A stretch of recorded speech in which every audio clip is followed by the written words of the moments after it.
Video game adaptations. I love them. I just love talking about them. If you look at my channel for just a little bit, you'll notice that I'll literally not shut up about them. It's a problem. What makes a studio look at a specific game and be like, let's adapt that? Poorly. I guess a lot of the time it's also the game studio themselves that goes after this, which makes it all the more confusing on how they're even able to mess things up. You made this. You made this video game. How are you not able to make a movie that looks like it? Isn't it fascinating? It varies from studio to studio, of course. Sometimes you get one that does things very right, but that's rare. So what happens when that studio is EA? No, wait. Yeah, one of the biggest tragedies in this century was having EA buy PopCap, owner of one of my favorite gaming franchises, Plants vs Zombies. I don't think I have to introduce them to you. There's no way you don't know what Plants vs Zombies is. It's like the best mobile game ever. You get the plants, you plant them, and they kill zombies. Boom, perfect. Everybody loved that. I love that. I love this game so much. Sort of unrelated to mention this now, but have you ever stopped to just listen to the PvZ soundtrack? It's like perfect. It's actually one of the best gaming soundtracks ever. Yeah, just like taking every opportunity I have to bring that up. So thank you, Laura Shigihara. So yeah, EA bought PopCap. They bought Plants vs Zombies. Then proceeded to fire the game's actual creator because he didn't want to include microtransactions. Classic EA. What a guy. But still, it's not like PvZ under EA sucked. Plants vs Zombies 2, Garden Warfare 2, and some other stuff that was pretty good and beloved because they were pretty good games. Only more recently has the franchise really been assassinated. Like, the PvZ franchise is sorta dead. It has no momentum at all in the moment. And I will not talk about Plants vs Zombies 3, and you cannot make me. Things weren't always like this though. There was a point where PvZ was so big that they wanted to make it into a movie. I mean, PvZ had become a household name at this point. It was the natural next step. And who did EA approach for this project? Motherfucking DreamWorks.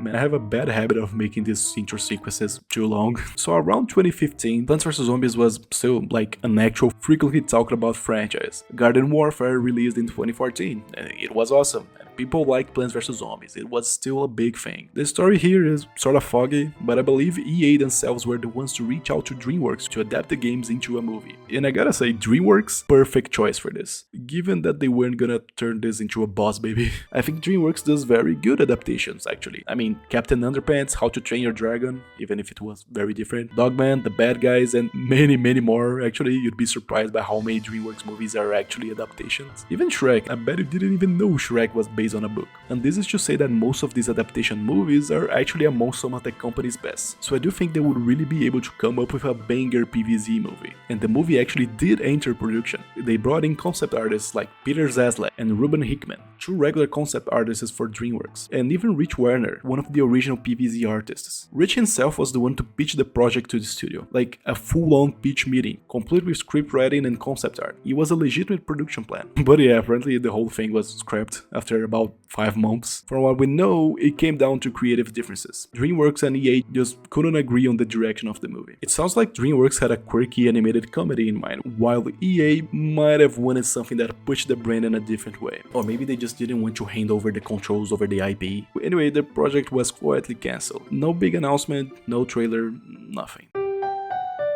Okay, so things didn't pan out. But what if they did though? How do you adapt Plants vs Zombies into a movie? I'm of the opinion that with enough creative tweaking, you can successfully adapt any idea into a good project. And I mean, it really shouldn't be that hard to adapt PvZ. The world building is already pretty strong. The challenge really is what angle to tackle it. PvZ is known for being a tower defense game, and you can't really have a tower defense movie, so what do you do? Well, what I would do is a zombie survival adventure with plants killing zombies. And I think there's many animated zombie movies aimed at kids out there, right? I'd love to see what something like this would be like. And it seems that the creatives behind this project actually agreed with me. According to some leaks, apparently the story would kick off with a zombie outbreak caused by contaminated hot dogs at a carnival, which is goofy, but hey, that's Plants vs Zombies. The main cast would have included a young boy, his grandmother, and the man, the legend, David Christopher Blazin III, Crazy Dave himself. I love the inclusion of the boy's family being his grandmother. That sounds sort of unique and funny. So basically Crazy Dave would have invented a special fertilizer that would create the game's mutated plants, which would have become the key to fighting off the zombies. There were hints that some of the characters from the comics would have appeared as well, namely Nate Timely and Patricia Blazing, these goofy teens right here from the comics. And I mean, knowing how these things work, they probably would have been just cameos. I mean, why make the actual main characters from the source material be the main characters in the adaptation when you can just make shit up? We never really got to see what a script looked like, but by the looks of it, it looks like it would have been sort of an origin story for the PvZ universe, which frankly would have been greatly appreciated given the fact that we don't have that in the franchise. I'm guessing the movie's tone would have been that sort of kid-friendly horror comedy like Monster House or Paranorman, and honestly, we don't really get enough of those, so it would have been a great addition. The strongest piece of evidence we got for what this movie was about was the art. There are 3 pieces of concept art that we officially know to be part of this concept project. It's actually really fascinating. The first 2 are actually portraying the same scenario from 2 different perspectives, firstly being this one showing the plants. It shows an atmosphere that's a little darker, a little more textured than the bright, poppy look of the original games, with cinematic lighting and sort of unhinged character designs, and some slightly twisted takes on familiar faces. Most prominently is the Chomper, who's just freaking huge here, but I like how he still resembles the Chomper from the games, just, well, scarier. Torchwood appears here, also a bit different, more likely leaning into an attacking role rather than the sort of damage amplifier he is in the games. The Dusharon is here too, looking very menacing and cool, also a bit different from his game design, but in a good way. My favorite is the pea shooter, who just looks like she always does here, being super adorable and being carried by the kid. And there's this other plants who frankly just look like original characters for the movie, which is fine I guess, even if I would have preferred to see more familiar faces. Crazy Dave looks chunkier here, and the kid looks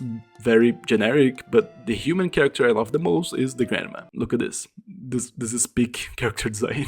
Absolutely love the environment too, this sort of dark and foreboding greenhouse place. That's awesome. The next one is the same scene, but showing the zombie side. I love how the plain side had the setting sun shining on them to show they're the good guys, while the zombie side seems dark and cold from this angle. They mostly look very close to how they are in the games, only with more variation. I mean, all the default zombies in PvZ are these dudes wearing jeans with a red tie and brown blazer, so some of them are a bit different here. But yeah, disco zombie, football zombie, balloon zombie, conehead and buckethead, pole vaulting zombie, the gang's all here. The Gargantua is the one that looks the weirdest, really. Like, I could be wrong, but it almost looks like the imp he carries on his back is supposed to be like a second head here. It's creepy. And the last one is this fucking awesome battle environment showcasing this huge piece of land that looks like a golfing course, just absolutely flooded with zombies. Look how sick this is. It looks like a sort of World War scenario. It feels like an actual huge battle. Imagine how cool it would have been to see this play out. You can even see the zombie all the way in the background there. The plants look super wacky, like it sort of looks like they're all part of the same roots. And there's thankfully some familiar faces too. The sunflower, ice pea, scaredy shroom, puff shroom, hypno shroom, walnuts, the squash, and I don't know what the these other ones are. Overall, the movie seemed to be going for a balance, keeping the wacky PvZ charm, but translating it into a more cinematic world with a slightly edgier tone, while branching out with the designs into some original territory. This looks epic, and honestly, it just makes me really sad that it's not an actual movie. So like I said, it's widely believed that the movie was scrapped due to creative differences between the 2 companies. On one hand, you had DreamWorks, a studio with a strong record of turning weird ideas into billion-dollar franchises. They likely wanted to give the movie some heart, humor, and maybe even a little bite. But on the other hand, EA, a company notoriously protective of its intellectual properties. PvZ had become a valuable brand, and EA probably didn't want a movie to go in a direction they couldn't control, or one that might mess with the image they were building around the franchise at the time. According to some of the artists involved, the project simply wasn't aligned with what EA wanted for the brand, and without that alignment, DreamWorks just pulled the plug, or maybe EA did, I don't know. Either way, the movie was quietly cancelled before it ever got a chance to bloom. There is no hope for the future. Okay, I'm joking. Listen, what I mean is, there are no publicly announced plans for the Plants vs. Zombies movie to happen in the near future. No leaks, no rumors, nothing. EA seems completely focused on, I guess, try to make Plants vs. Zombies 3 somehow work. Good luck there, buddy. Still, the fan base is out there. The style, the tone, the world, it's perfect for animation. The only real question is whether anyone at EA sees that potential, and whether they'd be willing to loosen the leash enough to let creatives actually make it work this time. So, could a Plants vs Zombies movie still happen in the future? Technically, sure. There's always hope, and there's absolutely an audience for it. I think I'm not the only one who just would queue to see this movie come to life. And with video game adaptations getting more and more popular each day, like Mario, Sonic, Minecraft, FNAF, it wouldn't be that surprising for EA to just dust off the concept down the line, or just do literally anything with this banger franchise that just seems dead at this point. Honestly, a movie might just be the thing to revive it. Until then, all we got is scraps of what could have been. So that's what we know about the Plants vs Zombies movie we almost got. It's an absolute bummer that this movie didn't pan out. I would have watched the hell out of it. I freaking love Plants vs Zombies, man. And with such awesome concept art like this, I feel like this movie had a lot going for it to be a good watch. But what about you, dear viewer? Would you have liked a Plants vs Zombies movie to be a thing? Or are you wrong? Please let me know in the comments, like for real. I'm actually curious on what people's opinion is on this. So yeah, please subscribe and stay plenty.